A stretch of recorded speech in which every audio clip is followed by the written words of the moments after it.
dans la rue. Et lui, Soulé de Paris, va payer des livres et des cadenas pour qui? Pour sa fille qui doit aller à l'école. Écoutez Soulé, après avoir fini de tromper les jeunes qui sont sortis dans les rues, qui se sont fait blesser dans les bagarres de rue, écoutez ce qu'il dit. Lui-même, dans la vidéo, il a dit son numéro de téléphone. Donc vous pouvez le joindre directement. Merci. Ma fille m'a envoyé là. C'est ma fille qui m'a envoyé. Ma fille m'a envoyé pour lui payer. Comment dirais-je? Il lui manque un cadenas pour son école avec un dictionnaire français-espagnol. Voilà. Donc ma fille m'a envoyé. Et je suis venu acheter son truc. Ah oui, bien fait comment? Sa fille l'envoie maintenant, lui, pour aller payer dictionnaire et cadenas, alors qu'il a fini de mettre les enfants des gens dans la rue. Et il s'en fout de vous. En fait, lui, il est assis en France, il ne travaille pas, il raquette les leaders des partis politiques. Vous, il vous utilise pour vous mettre dans la rue, vous vous blessez. L'argent que lui il a gagné, non seulement il a escroqué les gens, il prend ça, il s'occupe de sa fille. C'est-à-dire que c'est vous qui êtes devenus des moutons. Et c'est ce qu'ils ont fait en 2020. Continue. Tu as fini de mettre les enfants des gens dans la rue. Et toi, maintenant, ta fille l'envoie. Sa fille l'envoie pour aller payer ses livres, ses trucs. Et voilà. Un cadenas pour son école avec un dictionnaire français-espagnol. Donc ma fille m'a envoyé. Et je suis venu acheter son truc. Ah oui, bien fait comment? Demain c'est l'école. Elle me dit, papa, il me manque. Il faut que tu aies acheté quoi là? Dictionnaire avec cadenas. Il dit, mais pourquoi? Elle me dit, tu vas acheter. Ah, elle fait comment? Je me bats pour mon enfant, elle fait comment mon frère? Elle m'a envoyé. Je suis obligé de discuter mon frère. C'est mon mimi, c'est ma mignonne, mon bébé, à moi. Et mon papa m'a acheté ça. Et puis elle parle, puis j'exécute. Chap, chap. Et vous voulez que ma fille, elle s'appelle comme son papa? Mon petit cœur. Et la fille est saoulée. Ok. Lui, il finit de mettre enfants des gens dans la rue. Le gars est blessé. Il appelle les gens à descendre dans la rue.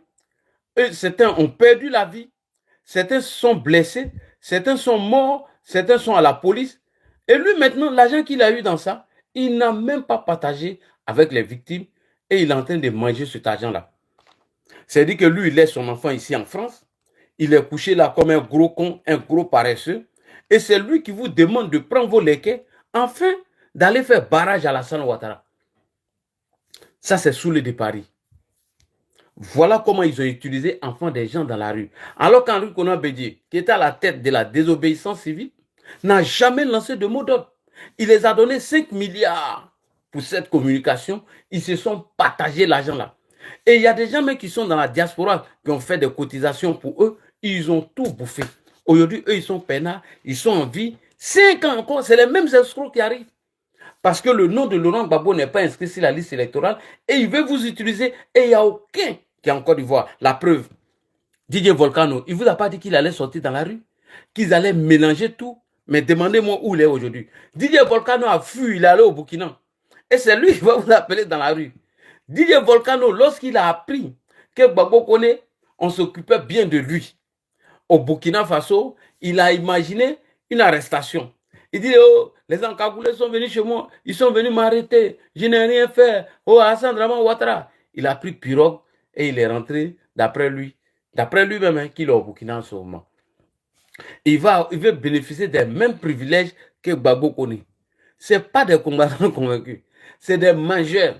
Sinon, tous ces plaisantins, vous voyez sur TikTok, il n'y a aucun qui réside en Côte d'Ivoire. Et puis, il n'y a pas un qui va partir. Mais quelqu'un qui fait vidéo et puis met Kaboul, est-ce qu'il est sérieux? Il n'a qu'à faire vidéo à visage découvert et il va rentrer au pays. Ça, c'est la première étape. Deuxième étape, Charles Blé Goudé. Rappelez-vous, en 2004, Charles Blé Goudé a appelé des gens dans la rue afin de se battre pour la cause de Laurent Gbagbo. Et ces jeunes qui sont sortis pour se battre dans la rue pour la cause de Laurent Gbagbo, ils ont été tous abandonnés. On les a tous oubliés. Est-ce que les gars parlent de Steve Biko, Gala Kolebi, Charles Dosso Rodel et plusieurs qui ont été arrêtés, qui sont en prison en ce moment. Sans oublier ceux de la désobéissance civile, jusqu'à aujourd'hui, ils sont là-bas. Hein. Et vous savez ce qu'ils ont fait? Les opposants, là, quand ils sont allés au dialogue politique, ils n'ont même pas parlé de vos cas. Ils ont parlé de leur rente viagère, du retour de Laurent Gbagbo, la création de leur parti politique, le dégel de leurs avoirs. C'est ça qu'ils sont allés discuter là-bas. Et Laurent Gbagbo, à chaque fois quand il sort, il parle de Nadi Bamba. Il ne parle jamais de vous. Et il n'en a rien à cirer de vous. Et il n'en a rien à foutre de vous. Alors, on écoute ici l'appel de Charles Blé Goudé. Lorsque les chars... Mamadou Koulibaly, il a dit, hein, j'ai partagé cette vidéo. Mamadou Koulibaly, il dit, j'ai donné la victoire militaire à M. Laurent Gbagbo. Je lui ai demandé de porter plainte contre l'armée française. Il a refusé. Il n'a même pas fait. Alors que Charles Blé Goudé vous a appelé afin de sortir dans les rues pour la cause de M. Laurent Gbagbo et les gens qui ont été blessés et les victimes de cette crise. Gbagbo vous a tous oublié aujourd'hui. Maintenant là, moi mon message c'est pour vous. Si vous voulez, sortez. Si vous sortez, vous savez ce qui vous attend. Non, il n'y a pas besoin de vous dire ici. Puisque Laurent Gbagbo même va venir vous dire, si vous sortez dans la rue, ce qui vous attend, c'est tout. On écoute ici Charles Blé Goudé. Charles Blé Goudé. Je ne vous demande pas d'aller attaquer les forces françaises. Je suis dans raison. Et qui n'ont certainement rien à voir avec cette situation. Je vous demande maintenant, si vous donnez, levez-vous. Si vous êtes en train de mentir, arrêtez de mentir. Levez-vous maintenant. Allez libérer l'aéroport de Côte d'Ivoire. Une question se pose à nous maintenant au stade où nous sommes. Mourez dans la honte. Mourez dans la dignité. Êtes-vous prêts à mourir dans la honte ou dans la dignité, camarades? En dignité. Vous avez bien dit dans la dignité.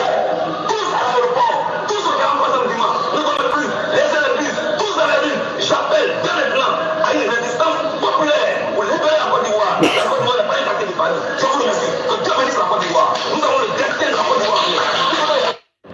Alors, Charles Blé Goudé, après avoir appelé les gens dans la rue, les victimes de cette crise ont été tous oubliées par M. Charles Blé Goudé. Je vais vous montrer les premières victimes. Écoutez les premières victimes.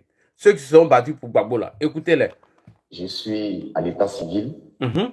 Zézé Zagadou. Zézé Zagadou. Voilà. Victime des événements de novembre 2004, le 9 novembre, à l'hôtel Ivoire. J'ai été blessé en novembre 2004. On a été soigné et on a eu à faire nos certificats médicaux. Et par la suite, nous avions été auditionnés par le juge d'instruction Cissé Losséni. Après l'audition, nous avions été mutés à Hachma, délivrer nos certificats de guérison et d'expertise. Quand on a fini cela, les dossiers ont été remis dans les mains du professeur Onien.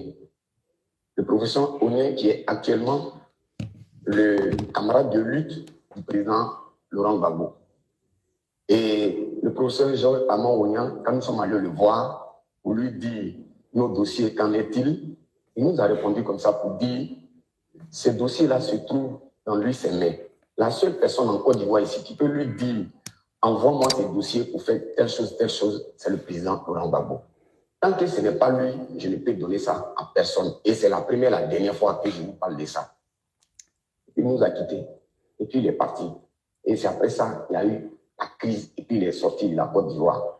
Et à son retour, je l'ai appelé de mon propre téléphone. On lui a soumis nos problèmes. On avait nos ordonnances, nos soins, notre choses médicaux sur nous. Il a dit, vraiment, nous là, il faut que nous on sache qui on doit aller voir. Je dis, d'accord, monsieur, qui on doit voir? Il dit, allez-y voir le président Laurent Gbagbo. C'est lui qui était au pouvoir lorsqu'ils ont tiré sur vous. C'est ce que ce monsieur-là, ce chef cab là, c'est ce qu'il nous a dit. J'ai même fait un rapport, mais quand on est quitté là, on allait rendre compte à la base et on a fait des demandes d'audience. Depuis le président Laurent Gbagbo arrivé là, nous on s'est manifesté pour aller dans son QG, aller le soutenir là-bas. Jusqu'à aujourd'hui, on fait des demandes d'audience zéro. Il ne nous a jamais reçus. Il n'a jamais parlé de nous quelque part. Ça nous fait mal. Ça, c'est lui. Maintenant, le général Blé Goudé, j'ai une vidéo dans mon téléphone. On a un camarade qui l'a trouvé depuis à La Haye. On lui a remis nos documents. Il était encore à La Haye. Il a dit, si lui vient en Côte d'Ivoire, on a la vidéo sur nous.